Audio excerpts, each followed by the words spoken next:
Hello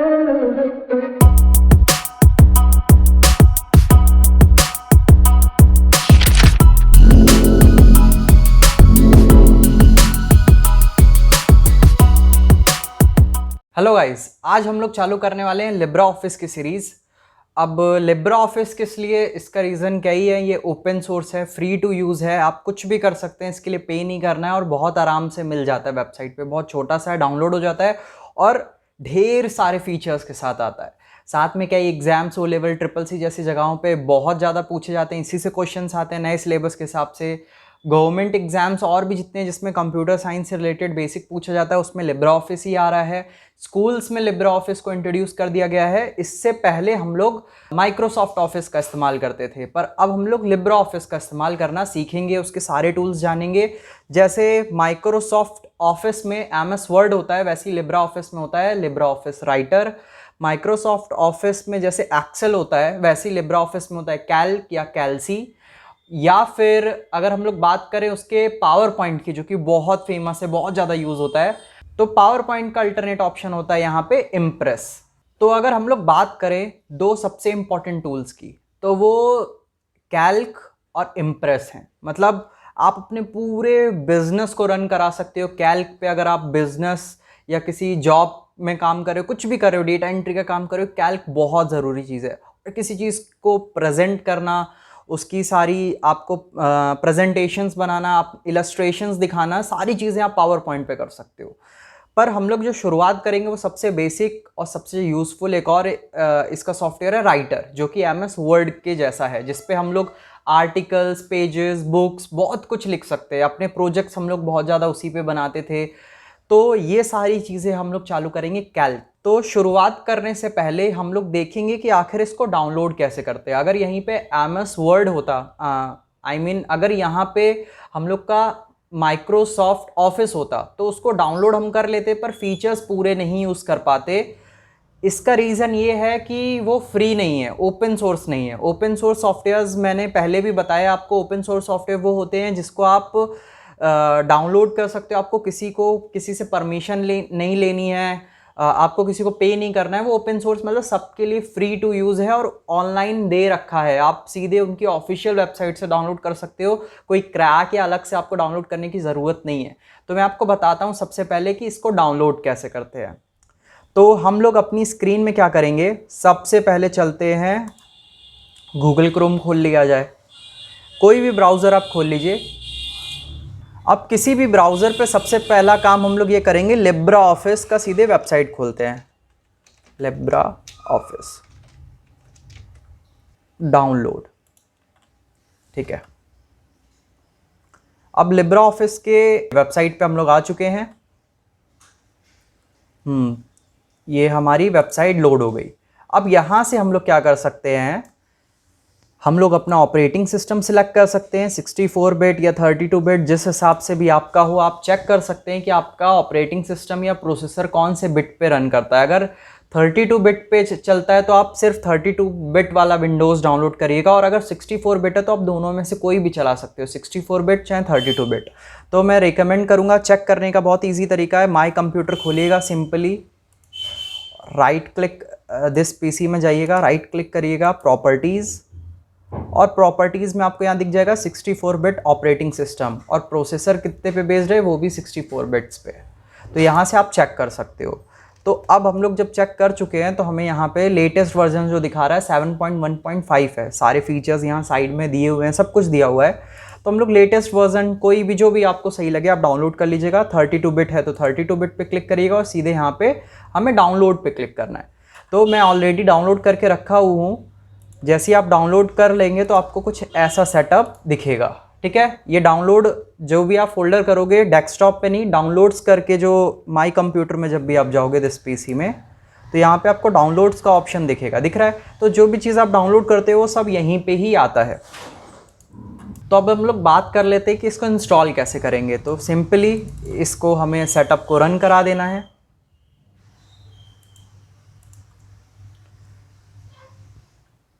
setup को जब हम रन कराएंगे तो यहाँ पे ये विजार्ड आ गई, यहाँ पे हमें नेक्स्ट पे क्लिक करना है। कुछ चेंजेस नहीं करने हैं। अगर आप कुछ ज़्यादा नहीं जानते हैं, कस्टम पे तब जाइएगा जब आपको सॉफ्टवेयर्स की अच्छी खासी नॉलेज हो, आप अपने हिसाब से लैंग्वेजेस और काफ़ी कुछ ऐसी चीज़ें बदल सकते हैं जो जैसे रीजनल वाइज जो होता है, जैसे आप अगर किसी और कंट्री में कहीं और रह रहे हैं उसके हिसाब से टाइम जोन और कुछ कुछ छोटी छोटी चीज़ें अलग हैं, आप कस्टमाइज़ कर सकते हैं। पर मैं आपको सजेस्ट करूँगा टिपिकल वाला ऑप्शन को ही सिलेक्ट किए रहने दे, create a shortcut on desktop बिल्कुल बना दीजिएगा, लोड लिब्रा ऑफिस, इसको हम बाद में भी कर लेंगे। स्टार्टअप ये सेकंड वाला ऑप्शन रहने ही दीजिएगा, इसकी वजह से आपका सिस्टम स्लो हो सकता है। क्या होगा कि जब भी आपका सिस्टम स्टार्ट होगा तो हमेशा आपका लिब्रा ऑफिस जो है अपने आप स्टार्ट हो जाएगा जैसे कंप्यूटर चालू होता है। तो ये सेकंड वाला ऑप्शन छोड़ दीजिएगा, इंस्टॉल पे क्लिक करना है। अब थोड़ा सा टाइम लेगा ये पूरा इंस्टॉल होने में, तो इसको इंस्टॉल कर लेते हैं पहले। अभी जो हमारे पास वर्जन है वो थोड़ा सा ओल्ड है, 6.4.5.2 और 7 वाला कोई वर्जन आ चुका है। ये वाला वर्जन कोई बहुत ज़्यादा अंतर नहीं आता, जो हमारे कोर जो टूल्स हैं वो सारे हमेशा सेम रहते हैं, थोड़े बहुत नए फीचर्स ऐड किए जाते हैं। जैसे आज का टाइम हम लोग इंटरनेट बहुत ज़्यादा इस्तेमाल करते हैं, तो आज के टाइम में इन सॉफ्टवेयर्स में इंटरनेट बेस्ड टूल्स भी बहुत ज़्यादा आ रहे हैं धीरे धीरे। तो लेटेस्ट करना है आप लेटेस्ट करिए, पुराना है थोड़ा बहुत वो भी चल जाएगा, कोई भी प्रॉब्लम नहीं है। सो गाइज फाइनली हमारा सॉफ्टवेयर यहाँ पे कंप्लीट हो गया है। फिनिश बटन पे हम लोग क्लिक करेंगे और यहाँ पे देखिए लिब्रा ऑफिस राइटर दिखा रहा है, इस पर क्लिक करेंगे, एक्सपेंड करेंगे तो हमें बाकी ऑप्शंस भी दिखाने लगेगा। लिब्रा ऑफिस राइटर के साथ बहुत ढेर सारे सॉफ्टवेयर जैसे ड्रॉ, बेस और अलग अलग ऐसे सॉफ्टवेयर साथ में ही आते हैं। तो अभी फ़िलहाल हम लोग खोलते हैं अपना लिब्रा ऑफिस राइटर। कई बार क्या होगा देखिए, यहाँ पे हमारा एक शॉर्टकट जो बना है वो देखते हैं। यहाँ पे ये रहा शॉर्टकट, ये जो आपको शॉर्टकट दिख रहा है ये आपको ऐसे ही दिखेगा, मतलब इस पर राइटर, कैल्क, इम्प्रेस कुछ लिखा हुआ नहीं है। तो ये क्या है, एक पैकेज है, इस पर क्लिक करेंगे तो आप इससे कोई भी लिब्रा ऑफिस का सॉफ्टवेयर खोल सकते हैं। तो पहले इससे चालू करते हैं, डबल क्लिक करेंगे, लोड हो गया ये। इसके बाद देखिएगा ध्यान से, यहाँ पे writers, Calc, impress, draw, math और बेस ये सारा दे रखा है। जैसे MS एक्सेस होता है उसका रिप्लेसमेंट आप इससे कर सकते हो। तो अब हमें राइटर पे चलना है। सबसे पहला सॉफ्टवेयर हम लोग राइटर से शुरुआत करेंगे। ये जैसे ही हमारा राइटर खुलेगा, जब भी आप कभी भी खोलेंगे तो आपको हमेशा एक चीज़ दिखेगी, ये वाला बॉक्स हमेशा दिखेगा। ये बॉक्स क्या करता है, आपको हमेशा लिब्रा ऑफिस से जुड़ी हुई कुछ इंपॉर्टेंट टिप्स, कुछ ऐसे इंपॉर्टेंट लर्निंग्स जो होती हैं वो हमेशा आपको शो करेगा। तो इसको भी आप पढ़ सकते हो और यहाँ से आपको और आगे जाना है तो नेक्स्ट टिप पे क्लिक कर सकते हो। तो आपको बहुत अच्छी अच्छी ऐसे टिप्स देगा जो हो सकता है आपको ना पता हो। ठीक है, तो यहाँ पे हम लोग ओके कर लेते हैं और अब आ चुके हैं हम लोग लिब्रा ऑफिस की मेन स्क्रीन पे, लिब्रा ऑफिस राइटर की। तो यहाँ अपडेट के लिए बता रहा है कि अपडेट यहाँ पे आ चुका है, तो अभी हम लोग अपडेट नहीं करेंगे इसको। और फ्री होता है, आप अपडेट कर सकते हो, कोई दिक्कत नहीं है, पर मैं ऐसे ही नहीं कर रहा हूँ। ठीक है, अब यहाँ पे बात करते हैं इसके इंटरफेस की। तो इंटरफेस इसका कुछ अगर आपने कभी नोटपैड चलाया होगा या पुराना MS ऑफिस कभी चलाया होगा 2007 से पहले का, तो इंटरफेस काफ़ी ज़्यादा मैच करते दिखेगा, क्योंकि यहाँ पे टैब्स नहीं दिए हुए हैं, यहाँ पे मेन्यूज दिए हुए हैं। तो शुरू से पूरा देखते हैं।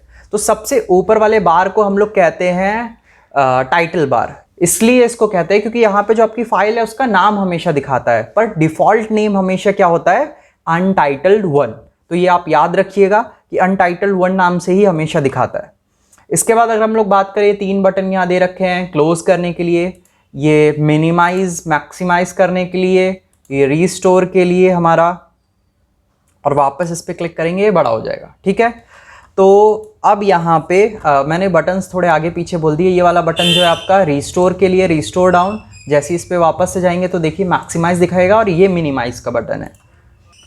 अब यहाँ पे बात कर लेते हैं। तो यहाँ पे आपको ढेर सारे ऑप्शंस कुछ इस एरिया में दिख रहे होंगे, कुछ यहाँ पे भी अलग सा दिख रहा होगा। ये पेज हो गया हमारा, और नीचे का जो पोर्शन है हमारा ये दिख रहा होगा आपको, यहाँ पे ये स्टेटस बार है जैसे सब में होता है। तो फिर से देखते हैं क्या है। सबसे ऊपर वाले बार को टाइटल बार कहते हैं। फिर आगे हमारा मेन्यू बार, इसमें क्या है, हमें मेन्यूज दिए हुए हैं। जितने भी ये मेन्यूज हैं, टोटल 11 मेन्यूज आपको यहाँ पे देखने को मिलेंगे अलग अलग। तो मेन्यूज के अलग अलग ऑप्शंस, इंपॉर्टेंट ऑप्शंस हम लोग लाइन से देखते हुए चलेंगे। अब यहाँ पे आपको दिख रहा होगा, अभी थोड़ा सा मेन्यू बार को स्किप करते हैं, ठीक है, आज की वीडियो के लिए।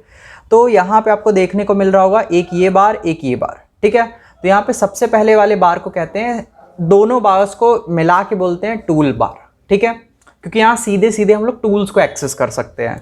अब सबसे ऊपर वाले बार को हम लोग कहते हैं स्टैंडर्ड टूल बार और नीचे वाले बार को कहते हैं formatting tool bar. Standard tool bar इसलिए क्योंकि ज़्यादातर सॉफ्टवेयर जितने भी आपको दुनिया भर में मिलेंगे उसमें ये सारे option save, new, open, export, ये सारे ऑप्शंस आपको हमेशा देखने को मिलेंगे। तो ये स्टैंडर्ड यहाँ पे टूल्स दे रखे हैं जो एवरग्रीन ऐसे टूल्स होते हैं, हर सॉफ्टवेयर में होते हैं और ज़्यादातर हमें काम आते हैं, ठीक है। और इसके नीचे फॉर्मेटिंग टूल बार इसीलिए इसको बोला गया है क्योंकि मान लीजिए अगर आपको टेक्स्ट फॉर्मेट करना है तो उसके हिसाब की इसमें सारे टूल्स आ जाएंगे। अगर हम लोग यहाँ पिक्चर्स ले लेंगे, कोई भी पिक्चर सिलेक्टेड, तो पिक्चर के हिसाब से यहाँ टूल्स चेंज हो जाएंगे। अगर हम लोग किसी और चीज़ पे वर्क कर रहे हैं तो उसके हिसाब से टेबल ले लेंगे तो टेबल के हिसाब से ये पूरा चेंज हो जाएगा। तो ये फॉर्मेटिंग टूल बार जो है एडिटिंग के लिए काम आता है। इसमें जितनी भी चीज़ें होती हैं थोड़ा बहुत चेंजेस करने के लिए होती हैं, ठीक है। इसको भी अभी देखेंगे हम लोग क्या है क्या नहीं है। और साइड में ये जो बार दे रखा है इसको कहते हैं साइड बार, ठीक है। इस पर जब हम लोग क्लिक करेंगे हाइड हो गया, इस पर वापस क्लिक फुल में आ जाएगा। और यहाँ पे आप देख सकते हैं, जैसे ये समझ लीजिए कि जैसे हमारा फॉर्मेटिंग टूल बार है वैसे ये भी एक बार दे रखा है आपको। फॉर्मेटिंग के अलावा और भी ऑप्शंस है यहाँ पे, पेज की सेटिंग्स के लिए, स्टाइल्स के लिए, और गैलरी से रिलेटेड आप अलग अलग वेक्टर आर्ट्स उठा सकते हो यहाँ पे। और नेविगेटर यानी कि आपकी पूरी डॉक्यूमेंट में कहाँ पे हेडिंग, कहाँ टेबल, क्या क्या यूज़ किया गया है उसको आप नेविगेट कर सकते हो यहाँ से। तो ये एक तरीके से देखा जाए तो फॉर्मेट, ये standard tool bar, formatting tool bar की काफ़ी कुछ चीज़ें आपको साइड बार में भी देखने को मिलेंगी, ठीक है। और नीचे वाला बार मैं आपको पहले ही बता चुका हूँ, इस वाले बार को कहते हैं स्टेटस बार, ठीक है। स्टेटस बार में आपको आपके पेज के बारे में, आपके डॉक्यूमेंट के बारे में, यहाँ पे हम जूम इन जूम आउट कर सकते हैं, किस तरह का व्यू अभी हम लोग किस टाइप की डॉक्यूमेंट को देखने के लिए अभी कौन सा व्यू टाइप हमने सेलेक्ट कर रखा है वो यहाँ दिखाता है। चेंज भी कर सकते हैं, जैसे मल्टीपल पेज होंगे तो बुक व्यू हो गया आपका, अलग अलग टाइप के व्यूज़ हैं, ये भी हम लोग आगे देखेंगे। बस अभी इंटरफेस की बात कर रहे हैं। तो एक चीज़ ध्यान से समझ लीजिए कि यहाँ पे जो हमारा standard tool bar, formatting tool bar और साइड बार है, ये शॉर्टकट्स हैं, ये टूल्स के शॉर्टकट्स हैं। समझ में आ रहा होगा आपको क्या कह रहा हूँ। जैसे कि हम लोग कभी भी कोई गेम या कुछ भी कंप्यूटर में इंस्टॉल करते हैं कोई सॉफ्टवेयर, तो वो इंस्टॉल होके जाता है मान लीजिए सी ड्राइव में, उसका ऑफिशियल जो आइकन जो होता है जहाँ से वो एक्सेस होता है वो भी सी ड्राइव में होता है। पर डेस्कटॉप पे क्या होता है, डेस्कटॉप में जितने भी आइकन्स हैं ये सारे शॉर्टकट्स होते हैं। मतलब यहाँ पे आपको वहाँ नहीं जाना पड़ेगा, आप सीधे यहीं क्लिक करके उनको खोल सकते हो। तो ये शॉर्टकट आइकन्स होते हैं। वैसे ही ये जो हमने लिब्रा ऑफिस में ये जो टूल बार देख रखे हैं, जितने भी आइकन्स हैं ये इसमें फॉर्मेटिंग टूल बार में, साइड बार में, ये सारे ऑप्शंस क्या हैं, शॉर्टकट्स हैं। अब शॉर्टकट्स हैं तो इसकी ओरिजिनल जगह कहाँ पे है, ओरिजिनल जगह इन 11 मेन्यूज़ के अंदर है। तो मैं यही आपको एक चीज़ बोलूँगा कि अगर आप ये formatting tool bar, standard tool bar और साइड बार को सीधे ना करें कभी भी, ये सिर्फ स्पीड अप करने के लिए कि आपको ज़्यादा ढूंढना ना पड़े, इधर उधर जाना ना पड़े। पर अगर आपको ढंग से सीखना है, ऑफिशियल जगह से सीखना है, प्रॉपर तरीके से, तो आप मेन्यू बार का सहारा लें, मेन्यू बार से ये सारी चीज़ों को करें। और एग्जाम के पॉइंट ऑफ व्यू से भी मेन्यू बार ही सबसे ज़्यादा इंपॉर्टेंट है। टूल बार से कभी नहीं क्वेश्चन आते हैं, क्वेश्चन आएंगे मेन्यू से, कौन सा ऑप्शन कहाँ है, किस में किस किस टाइप की चीज़ें हैं। और यहाँ पे आपको हर एक चीज़ देखने को नहीं मिलेगी। कहने का मतलब ये है कि मेन्यू बार में आपको जितने टूल्स और जितनी सारी चीज़ें दिख रही हैं मेन्यूज़ में दिखेंगी, वो आपको फॉर्मेटिंग टूल बार, स्टैंडर्ड या साइड बार में देखने को नहीं मिलेंगी। और लास्ट में ये हमारा बीच में पेज है जिसमें हम लोग बाकी सारी चीज़ें करेंगे। तो आज की वीडियो सिर्फ इंट्रो वीडियो थी, डाउनलोड कैसे करते हैं, क्या क्या लिब्रा ऑफिस में है और लिब्रा ऑफिस राइटर का इंटरफेस कैसे है। सारे सॉफ्टवेयर का इंटरफेस ऑलमोस्ट मिलता जुलता है, पर जानना ज़रूरी होता है थोड़ा सा। जब हम लोग फैमिलियर हो जाते हैं तो डर कम लगता है सॉफ्टवेयर में जब हम लोग पढ़ते हैं। तो होप आपको ये सारी चीज़ें अच्छी लगी होंगी, समझ में आया होगा। और बहुत ही जल्दी अगली वीडियो भी आने वाली है, तो स्टे ट्यून्ड। ओके, नमस्कार।